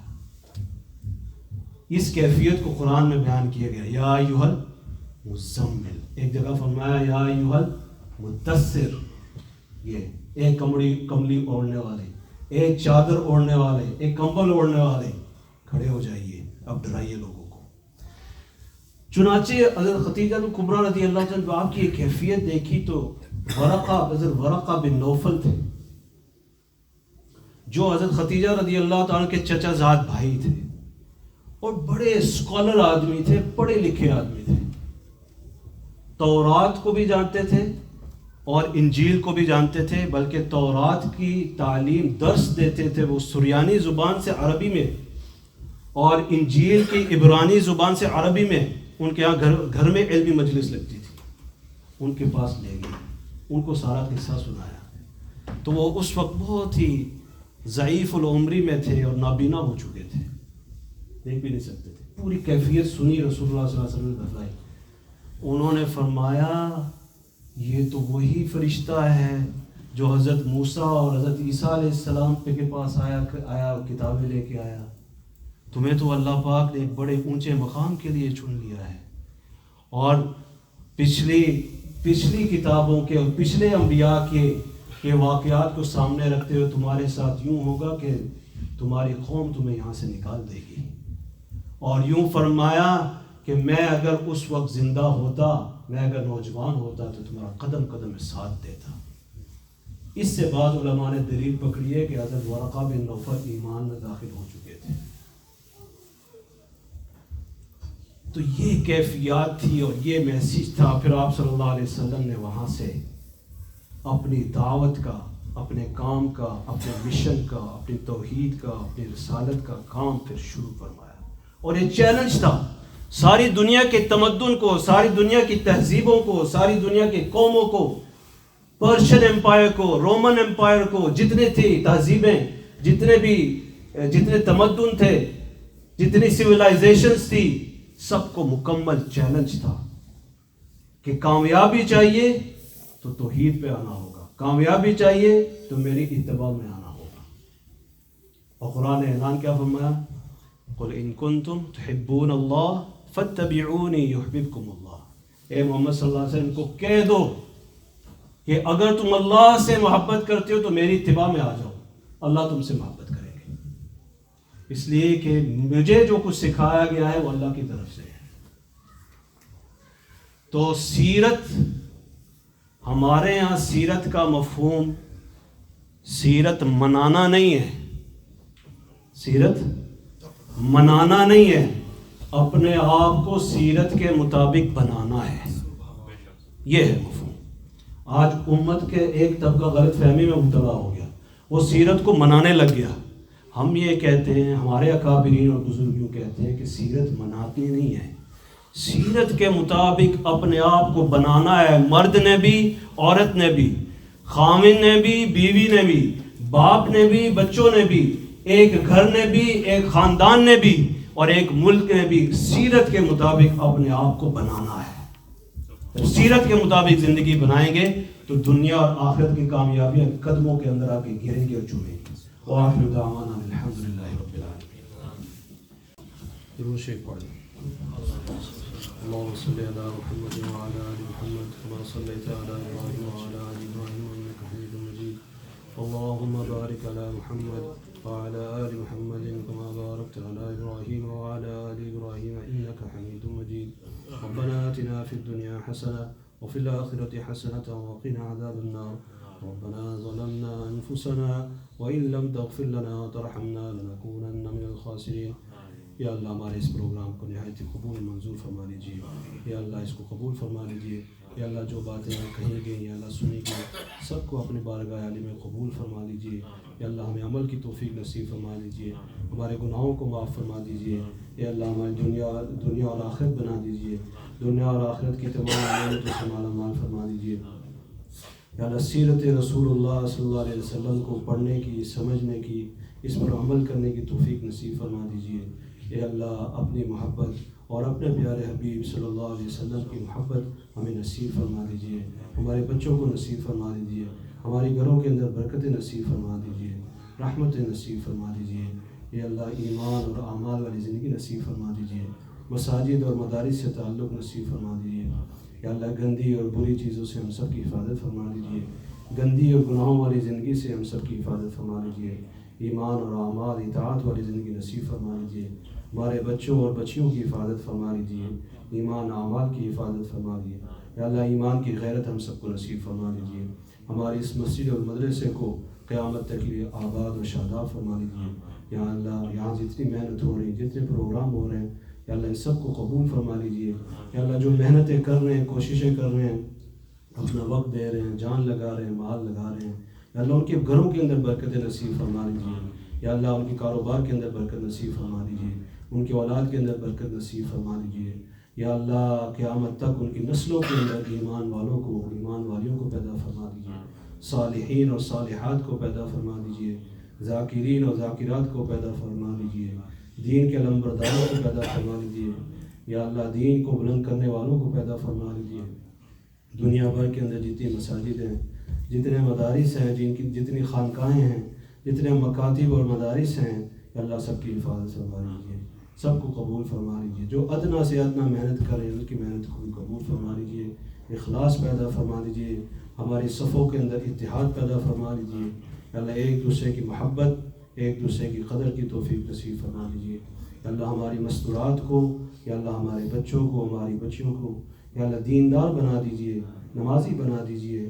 یا اللہ ہمارے مردوں کو اس بستی پر اپنی خصوصی رحمت نازل فرما دیجیے. ہمارے نوجوانوں کی ایمان کی حفاظت فرما دیجیے. اس گندے اور برے ماحول میں یا اللہ ان کی قدم قدم پر مدد فرما دیجیے, حفاظت فرما دیجیے.